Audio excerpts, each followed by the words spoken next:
आज के इस क्लास में हम कक्षा 6 के हिंदी से अध्याय 9 बतलाएंगे और इसका नाम है बाल लीला। इसके सभी प्रश्न उत्तर को हम बतलाएंगे। आप लोग वीडियो को शुरू से लेके अंत तक देखिए और चैनल पर नए तो चैनल को सब्सक्राइब करके घंटी को बजा दीजिए। तो चलिए अब हम प्रश्न की ओर बढ़ते हैं। तो पाठ से प्रश्न है। पाठ से पहला प्रश्न है कि अपने साथियों द्वारा लगाए गए आरोपों को गलत बताने के लिए कृष्ण अपनी माँ के सामने कौन कौन से तर्क रखते हैं। तो इसका उत्तर हम लिखेंगे कि श्री कृष्ण भांति भांति तर्क देकर अपनी माँ को आश्वस्त करना चाहते हैं कि उन्हें माखन नहीं खाए, कि उन्होंने माखन नहीं खाए। और कन्हैया का पहला तर्क है कि माँ तुम तो मुझे सुबह होते ही गौओं को रखवाली के लिए मधुवन भेज देती हो, फिर मैं तो गौओं के साथ शाम को ही घर लौट पाता हूँ, फिर मैं माखन कब चुराता हूँ। और दूसरी बड़ी बात हो जाता है तो यह है कि माखन का मटका तो छींक पर लटकता है। ठीक है, माखन का मटका जो किस पर लटकता है? छींक पर लटकता है।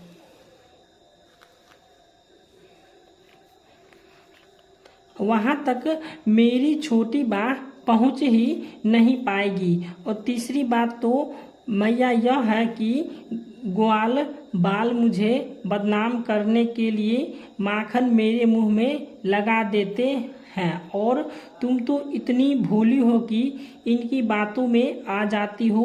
कन्हैया अपने बचाव में अंतिम अस्त्र फेंकते हैं और कहते हैं कि तुम्हारे मन में भी कुछ भेद है, क्योंकि मैं तो तेरा बेटा हूँ नहीं, मुझे जन्म देने वाली माँ तो और है, फिर तुम मुझसे पर कैसे विश्वास करोगी।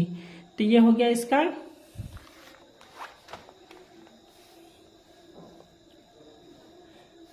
अब दूसरा प्रश्न है कि नीचे कुछ पंक्तियां दी गई हैं, उन्हें पढ़िए और बाल लीला के पदों में से उन पंक्तियों को छांटकर लिखिए और जिनका भावार्थ इन पंक्तियों में समाहित है।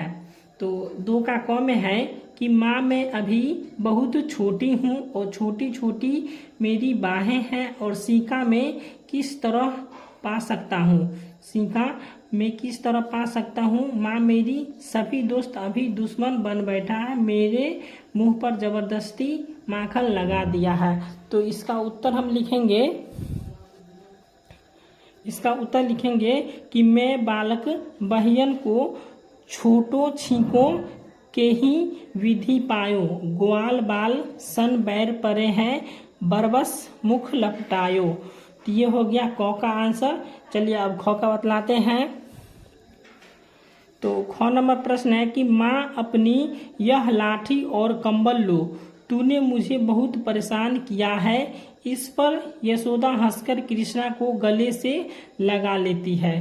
तो इसका उत्तर हम लिखेंगे, ठीक है, कि सूरदास तब बिहंसी जसोदा लो, ठीक है, यशोदा लय उरकंठ लगायो। ठीक है, तो ये हो गया।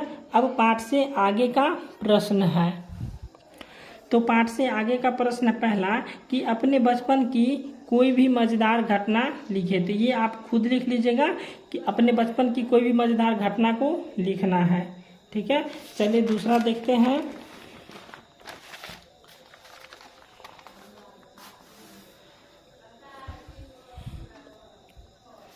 दूसरा प्रश्न है कि निम्नलिखित पदों का अर्थ अपनी मातृभाषा में कीजिए। तो यहाँ पे 2 का क में है कि मैं बालक बहियन को छोटो छीको के ही विधि पायो, ग्वाल बाल सब बैर परे हैं, बरबस मुख लपटायो। इसका क्या करना है? अर्थ लिखना है। ठीक है, तो इसका अर्थ लिखेंगे हम कि माँ मैं तो बच्चा हूँ, मेरे हाथ भी छोटे छोटे हैं, ऊंचे सिक्का यानी सिक्का को मैं कैसे प्राप्त कर सकता हूँ, ये ग्वाल के बच्चे मुझसे दुश्मनी पाल रखे हैं और माखन खाए वे तथा जबरदस्ती मेरे मुंह में माखन लगा दिए जिससे मैं चोर साबित हो जाऊं। ठीक है, तो ये हो गया इसका अर्थ। चलिए दूसरा देखते हैं ख का। तो ख में है तू जननी माँ तू जननी मन की अति भूरी इनके कहीं पतियायो और जथ तेरे कुछ भेद उपजी है जानी परायो जायो। तो इसका अर्थ हम लिखेंगे कि माँ तो मन की अति भोली है। ठीक है, इसी से तो इनकी बातों पर विश्वास कर ली है। तुम्हारे हृदय में मेरे प्रति कुछ भेद उत्पन्न हो गया है क्योंकि तुम मुझको पराया का पुत्र मान रही है। ठीक है, तो ये हो गया ख का अर्थ।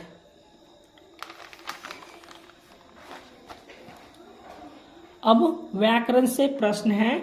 तो व्याकरण से प्रश्न है पहला कि निम्नलिखित शब्दों को स्थानीय बोली में क्या कहते हैं, लिखिए। तो यहाँ पे भटक्यों लिखा हुआ है, तो भटक्यों मतलब कहते हैं भटकते रहा। ठीक है, इसके बाद लिखा बहियन, बहियन में होता है बाह। उसके बाद छींकू, छींकू मतलब होता है सिक्का। ठीक है, परायु, परायु मतलब होता है पराया। उसके बाद है लकुटी, लकुटी में होता है डंडा।